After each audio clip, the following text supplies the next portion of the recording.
Сәлем достар, қыс мезгіліндегі қауіпсіздік ережелерімен таныс болайық. Мұз үстінде көмек көрсете біл. Аяқ астындағы мұз ойылған жағдайда қолды құлаштай жайып, мұздың үстіңгі қабатында ұстап, шапшаң қимыл жасай біл. Қатты мұзға жылжуға тырыс.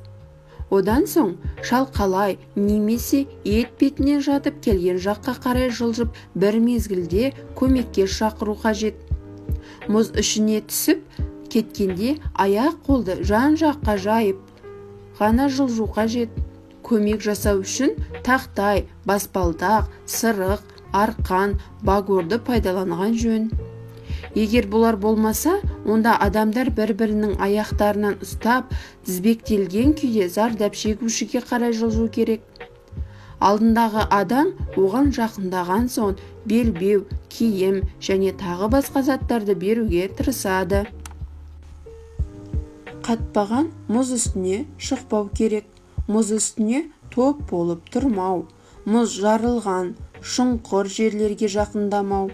Биік жардан шана, шаңғымен сырғанамау керек. Мұз үстіне рұқсат етілмеген жерлерден өтпеу керек.